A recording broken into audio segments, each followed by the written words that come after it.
Incremental learning approach model संख्या 8 भाग 4 में आप सभी का फिर से स्वागत है।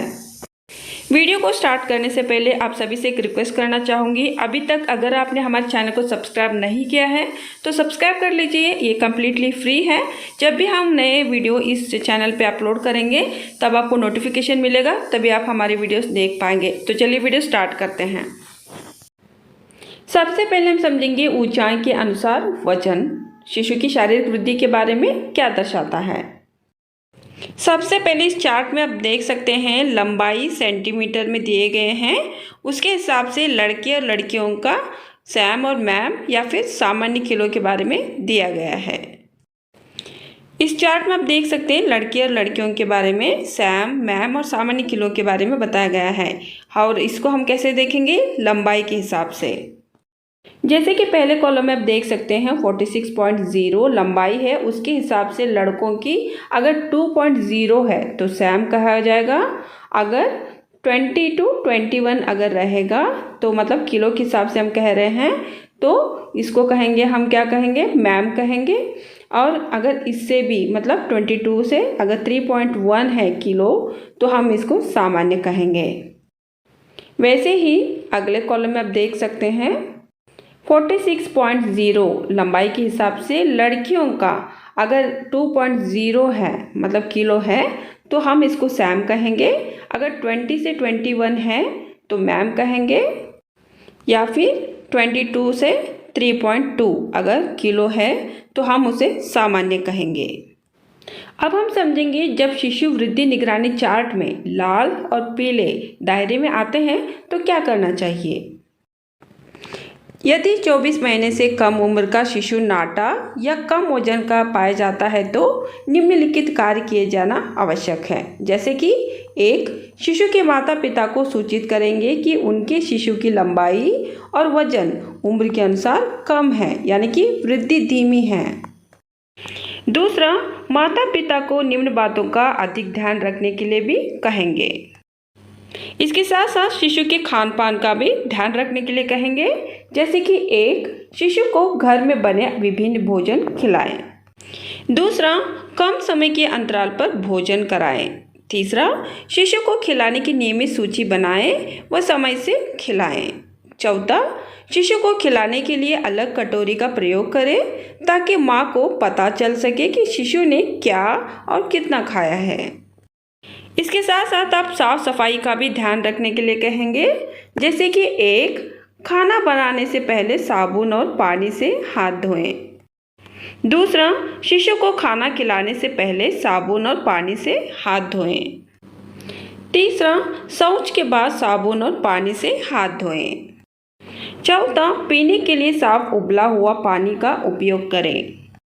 पांचवा, भोजन को ढककर एवं मक्खी से बचाकर रखें। छठा, शिशु को नियमित रूप से स्नान कराएं एवं नाखून कटे रखें। इसके साथ साथ शिशु की नियमित प्रगति पर नजर रखने के लिए माता पिता से प्रत्येक माह शिशु का माप कराने के लिए कहेंगे। और इसके साथ यदि शिशु वृद्धि निगरानी चार्ट के हरे भाग में है तो माता पिता को बधाई दे एवं उन्हें अपने शिशु को आगे भी इसी प्रकार से साफ सफाई का ध्यान रखते हुए विभिन्न खान पान खिलाने रखने के लिए प्रेरित करेंगे। अब हम समझेंगे जब शिशु में दुबलापन होने अथवा ऊंचाई के अनुसार कम वजन होने पर क्या करना चाहिए। जैसे कि एक, लंबाई के अनुसार वजन को मापें और जो वृद्धि निगरानी चार्ट में लाल क्षेत्र में है उन्हें अस्पताल जाने की सलाह देंगे। दूसरा, जब शिशु गंभीर रूप से कुपोषित हो अथवा बीमार हो तो उसे निकटतम अस्पताल में जाने की सलाह देंगे। तीसरा, यदि शिशु को भूख लग रही हो और वह बीमार नहीं दिख रहा हो तो उसे NRC यानी कि पोषण पुनर्वास केंद्र में रेफर करें। चौथा, यदि जिले में NRC उपलब्ध नहीं हो या परिवार वाले शिशु को वहां भेजने में इच्छुक न हो तो हम 6 माह से बड़े शिशु का वजन बढ़ने में कैसे मदद करेंगे, इसके बारे में अभी समझते हैं। एक, शिशु के ऊपरी आहार की मात्रा को धीरे धीरे बढ़ाएं। दूसरा, घर में जो भी खाना उपलब्ध हो उसे खिलाएं। तीसरा, खाने में विविधता सुनिश्चित करें। चौथा, अधिक घी तेल खिलाएं। पांचवा, अधिक बार खिलाएं, जैसे कि प्रतिदिन 5 से 6 बार। छठा, जो परिवार मांसाहारी हैं उन्हें अंडा, मांस, मछली खिलाने को कहेंगे। इस चार्ट में 2 बातों को दर्शाया गया है। शिशु में दुबलापन होने अथवा ऊंचाई के अनुसार कम वजन होने पर क्या करना चाहिए। जैसे कि पहले में आप देख सकते हैं, यदि शिशु बीमार है तो उसे NRC यानी कि प्राथमिक स्वास्थ्य केंद्र में रेफर करें। दूसरा, यदि शिशु को भूख लग रही है, घर पर उपलब्ध सभी प्रकार का भोजन उसे खिलाएं। अब हम समझेंगे गतिविधि 1। 6 से 24 महीने के शिशुओं को बुलाकर उनकी ऊंचाई अथवा लंबाई और वजन मापें। माप के लिए शिशुओं का चुनाव। 1.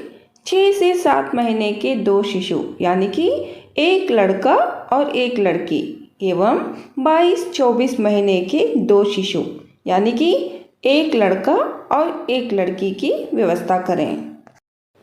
प्रतिभागियों को निम्नलिखित चरणों का पालन करने को कहेंगे। चरण 1, शिशु का नाम, लिंग एवं उम्र को दर्ज करने को कहेंगे। चरण 2, वजन लेने की पूर्व में समझाई गई प्रक्रिया के अनुसार वजन का माप लेने एवं सही माप दर्ज करने को कहेंगे।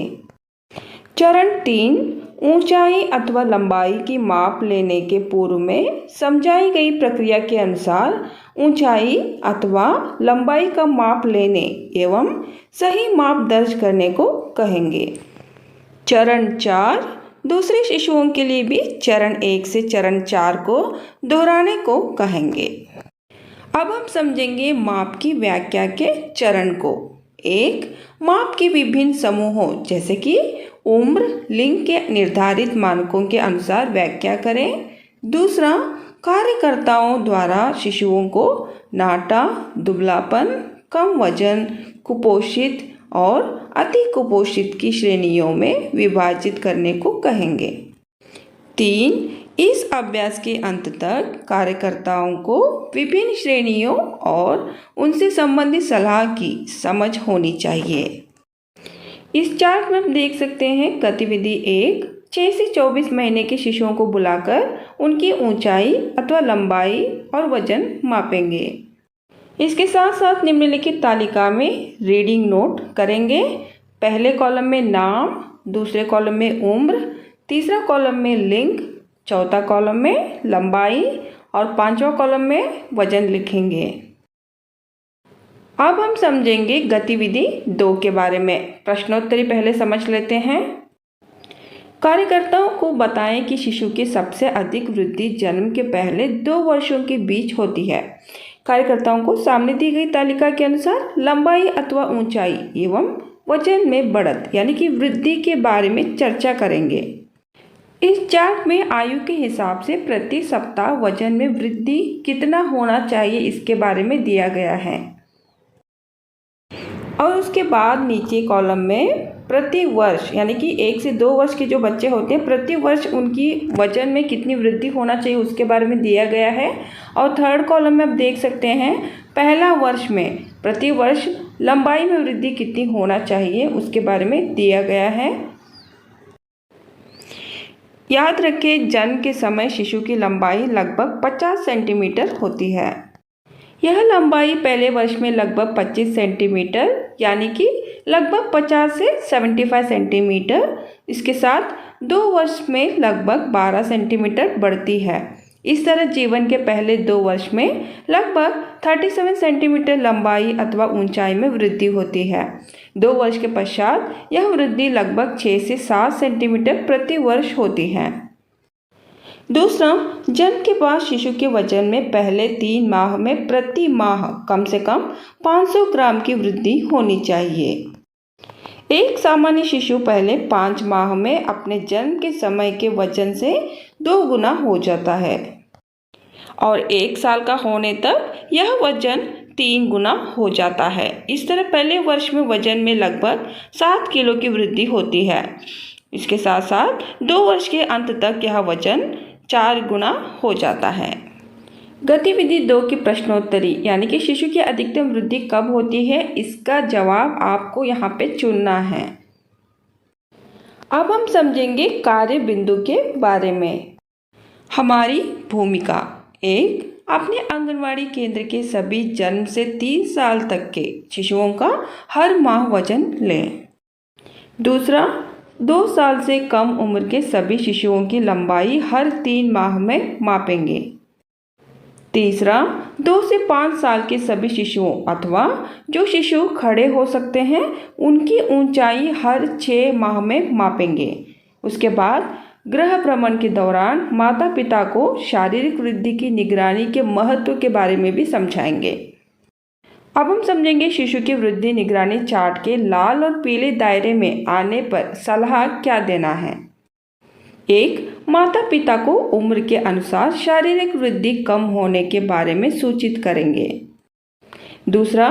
माता पिता को खान पान एवं साफ सफाई के बारे में भी समझाएंगे। 3. शिशु की नियमित प्रगति पर नज़र रखने के लिए माता पिता से हर माह शिशु का माप करने के लिए भी कहेंगे। 4. यदि शिशु कमजोर अथवा बीमार है तो उसे निकटतम अस्पताल में रेफर करेंगे। 5. यदि शिशु भूखा हो और बीमार नहीं दिख रहा हो तो उसे निकटतम PHC में रेफर करें एवं सलाह अनुसार NRC यानी कि पोषण पुनर्वास केंद्र जाने के लिए प्रेरित करेंगे। 6. उन दुबले व नाटे शिशुओं का फॉलोअप करेंगे जिनकी देखभाल घर में की जा रही है। इस चार्ट में कार्य बिंदु के बारे में बताया गया है। कुपोषित की जल्द पहचान, तुरंत कार्रवाई एवं सलाह यानी कि प्रत्येक माह वजन, जन्म से 3 वर्ष की उम्र तक आपको वजन लेना है प्रत्येक माह में। इसके साथ साथ प्रत्येक 3 महीने में लंबाई का माप लेंगे जन्म से 2 वर्ष की उम्र तक की बच्चों का। इसके साथ साथ आपको प्रत्येक 6 महीने में ऊंचाई यानी कि 2 वर्ष से 5 वर्ष की उम्र तक के बच्चों का ऊंचाई भी माप लेना है। आज इस वीडियो के साथ साथ हमारा मॉडल 8 भाग 4 यहीं पे समाप्त होता है। अगर थोड़ी बहुत भी वीडियो पसंद आ रही है तो प्लीज़ लाइक ज़रूर कीजिएगा और कमेंट भी करके बताइए कि आपको ये सब वीडियोस कैसे लग रहे हैं। तो मैं अगले वीडियो में मिलती हूँ, तब तक के लिए धन्यवाद।